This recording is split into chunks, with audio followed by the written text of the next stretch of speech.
서울 지하철 무임 승차 순위. 과연 어르신이 많이 사는 동네일까? 어르신이 가장 많이 타는 서울 지하철역은 청량리입니다. 그런데 전체 이용객 가운데 어르신 비율이 가장 높은 역은 제기동입니다. 같은 경로 승객을 조사했는데 왜 1위가 서로 다를까요? 지난 영상에서는 어르신들이 많이 이용하는 지하철역을 순위로 살펴봤습니다. 이번에는 한 걸음 더 들어가 보겠습니다. 어르신들은 단순히 많이 사는 동네에서 전철을 타는 걸까요? 아니면 다른 이유가 있는 걸까요? 청량리의 경로 승차량은 약 76만 건이었습니다. 반면 제기동은 전체 승객 가운데 경로 승객이 47.2%였습니다. 승차량과 승객 비율은 전혀 다른 숫자입니다. 그래서 이번 영상의 질문은 이것입니다. 어르신이 많이 타는 역은 정말 어르신이 많이 사는 동네일까요? 확인하기 위해 세 가지를 비교했습니다. 65세 이상 경로 승차량, 전체 승객 중 경로 승객의 비율, 그리고 역 주변에 사는 65세 이상 주민의 비율입니다. 지하철 자료는 서울교통공사의 2026년 1분기 역호선별 승차 건수입니다. 한 사람이 여러 번 타면 여러 건으로 집계되므로 이용자 수와는 다릅니다. 주민 자료는 2026년 6월 기준이라 두 자료 사이에는 약 3개월의 시점 차이가 있습니다. 먼저 경로 승차량 3위 10개역을 보겠습니다. 1위 청량리 약 76만 건, 2위 종로상가 약 73만 건, 3위 여의시내 약 71만 건, 4위 제기동 약 68만 건입니다. 그 뒤로 창동, 서울역, 고속터미널, 종로5가, 선릉, 사단이 이어졌습니다. 10개 역 대부분이 시장이나 도심 또는 여러 노선이 만나는 환승 거점입니다. 특히 연신내와 서울역처럼 환승 이용객이 많은 역이 눈에 띕니다. 어르신 비율이 특별히 높지 않더라도 전체 이용객이 많으면 경로 승차량도 커질 수 있습니다. 고속터미널과 서울역, 창동도 같은 관점에서 볼 수 있습니다. 기차나 버스, 다른 지하철 노선으로 갈아타는 사람이 많은 곳입니다. 반면 제기동과 종로 3가는 단순한 환승만으로 설명하기 어렵습니다. 어르신들이 그 역 주변을 직접 목적지로 삼았을 가능성을 살펴봐야 합니다. 승차량 1위 청량리는 주거지역이면서 시장과 철도 환승 기능까지 함께 가진 곳입니다. 이 세 가지가 겹치면서 가장 많은 경로 승차 건수가 나온 것으로 보입니다. 하지만 승차량 순위만 보면 중요한 차이를 놓칠 수 있습니다. 역 이용객이 원래 많아서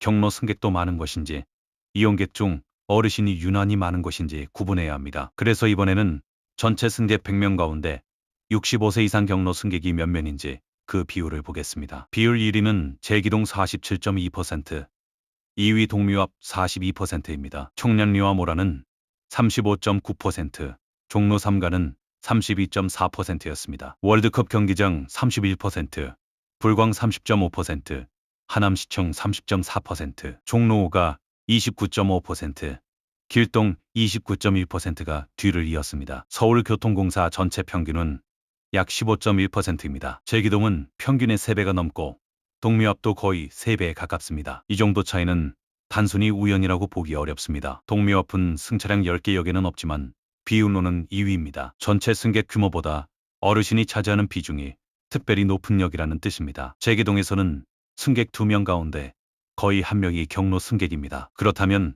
제기동에는 실제로 어르신이 그렇게 많이 살고 있을까요? 두 순위에 모두 이름을 올린 역은 청량리, 종로상가, 제기동, 종로5가입니다. 사람이 많이 타면서 어르신 비율도 높은 곳들입니다. 반대로 서울역 고속터미널, 사담은 승차량은 높지만 비율 상위 10개는 없습니다. 이런 곳은 환승 규모가 숫자를 키운 대표적인 사례로 볼 수 있습니다. 동묘앞과 월드컵 경기장, 불광은 승차량보다 비율 순위가 더 돋보입니다. 이제 역 주변 주민의 나이와 비교해 보겠습니다. 먼저 비율 1위 제기동입니다. 제기동역 주변에는 서울 양념시장과 경동시장이 자리 잡고 있습니다. 제기동 주민 가운데 65세 이상은 약 26.1%입니다. 그런데 제기동역의 경로 승객 비율은 47.2%입니다. 무려 21.1%포인트 차이가 납니다. 제기동에 어르신이 많이 사는 것은 맞지만 거주 비율만으로 역의 47.2%를 모두 설명하기는 어렵습니다. 이곳에는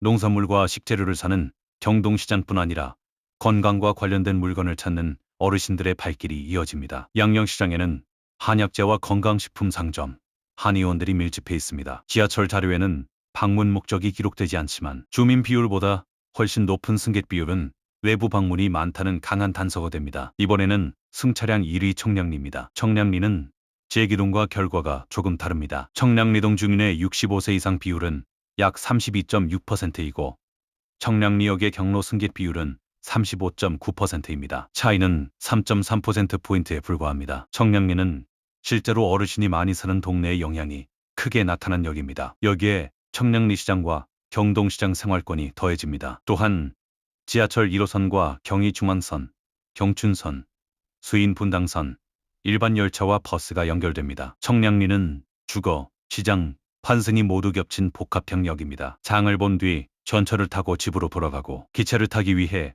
지하철로 이동하는 평범한 일상들이 청량리에 큰 승차량을 만들었습니다. 동묘암역도 살펴보겠습니다. 이 역의 경로 승객 비율은 42%로 서울에서 두 번째로 높습니다. 주변의 숭인동과 창신동은 65세 이상 주민 비율이 약 21.6%에서 28.6%입니다. 역의 42%와는 적게는 13%포인트 이상 차이가 납니다. 동묘에는 값싼 옷과 신발, 생활용품과 오래된 물건이 모여 있습니다. 물건을 사는 것뿐 아니라 구경하고 이야기하고 사람을 만나는 장소이기도 합니다. 동묘암역은 대표적인 목적지형 역으로 보입니다. 조금 의외인 곳은 월드컵 경기장역입니다. 경로 승객 비율이 31%로 6위에 올랐습니다. 주변 성산동 주민의 65세 이상 비율은 약 19.3%입니다. 역의 경로 승객 비율과는 11.7%포인트 차이가 납니다. 주변에는 월드컵 공원과 하늘공원, 산책 공간이 있습니다. 다만 지하철 자료만으로 공원 방문이 원인이라고 단정할 수는 없습니다. 여러분은 이 역을 어떤 목적으로 이용하시는지 댓글로 알려주시면 좋겠습니다. 불광역은 경로 승객 비율이 30.5%입니다. 이곳은 월드컵 경기장보다 주거지역의 영향이 더 크게 보입니다. 불광동의 65세 이상 주민 비율은 약 26%입니다. 역과의 차이는 4.5%포인트입니다. 어르신이 많이 사는 주거지역에 환승과 북한산 방면, 이동이 더해졌을 가능성이 있습니다. 연신내는 반대입니다. 경로 승차량은 서울 3위지만 비율 상위 10개에는 없습니다. 3호선과 6호선, GTX-A가 만나는 큰 환승 거점이라 전체 승객 규모가 승차량을 끌어올린 것으로 보입니다. 지난 영상 댓글에서는 이런 지적도 있었습니다. 종로 가는 광장시장뿐 아니라 대형 약국을 찾는 어르신이 많은 곳이라는 말씀이었습니다. 영상에서 놓친 중요한 정보였습니다. 종로 가는 광장시장과 동대문 상권에 더해 오래된 대형 약국과 의료기기 상점이 밀집한 곳입니다. 지하철 이용 목적이 시장 하나로만 설명되지 않는다는 사실을 댓글 덕분에 다시 확인했습니다. 지금까지의 결과를 세 가지로 정리할 수 있습니다. 청량리와 불광은 어르신이 많이 사는 주거형, 제기동과 동묘 앞, 종로 가는 시장과 약국을 찾아오는 목적지형, 연신내와 서울역, 고속터미널, 사당은 전체 이용객이 많은 환승형입니다. 물론 한 역의 여러 성격이 함께 나타날 수 있습니다. 결론입니다. 어르신들은 단순히 많이 사는 동네에서만 지하철을 타지 않았습니다. 장을 보고 약을 사고 건강을 챙기고 공원을 걷고 사람을 만나고 다른 교통수단으로 갈아타기 위해 움직였습니다. 그래서 이 순위는 단순한 무임승차 순위가 아닙니다. 서울의 어르신들이 어디에서 생활하고 무엇을 위해 이동하는지를 보여주는 생활지도에 가깝습니다. 여러분이 실제로 자주 이용하는 역은 어디인가요? 그리고 그 역에 가는 가장 큰 이유는 무엇인가요? 댓글로 알려주시면 다음 영상에서 실제 자료와 함께 확인해 보겠습니다. 굿시니어즈였습니다.